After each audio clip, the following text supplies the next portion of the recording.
continuing today with something, and that's landing, coming in deeper into ourselves. You say like, well, I'm already in myself. Like, sure, but you'll see, it is a real beautiful possibility to get to the core of yourself instead of the personality of yourself. It's just a total delight, in fact, what is offered.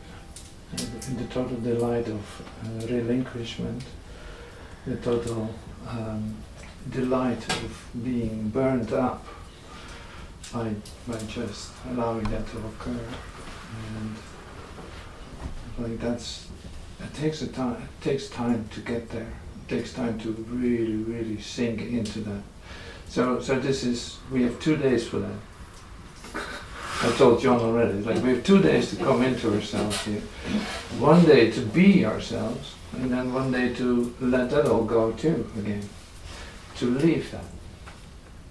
And this is like a very basic, in fact, resurrection procedure, you could say.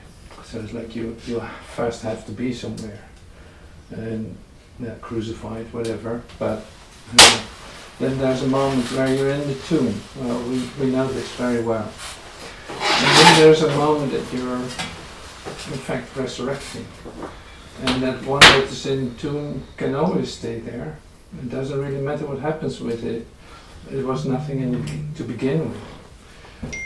So that is the new man who's being born. So this is the rebirth we're talking about. So what are we talking about here? So that's not something I can tell you. So it will be your own experience, and that's why it's important. I said, like, let's use the meditation or the movement with the music also as an inner prayer, more than anything else. Because otherwise we're going to, say bring it here. And we don't want to bring it here. No, we want to recognize where we actually abide.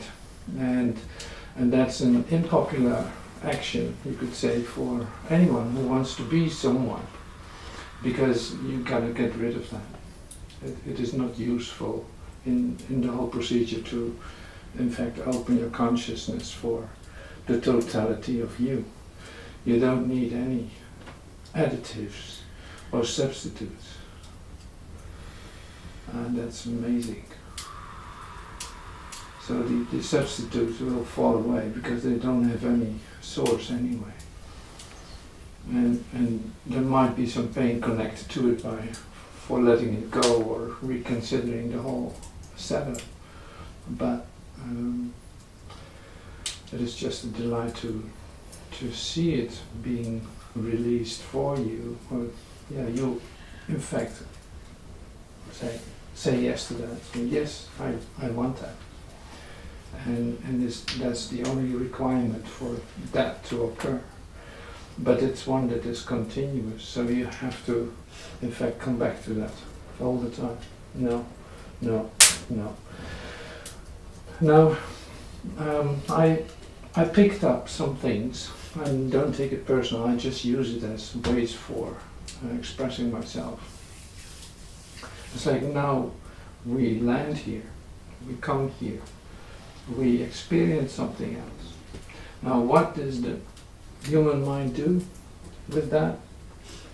Wants to have a good time here, wants to set up something really great now this time with new inspiration, something really beautiful that is based on beautiful ideas, but still in this world.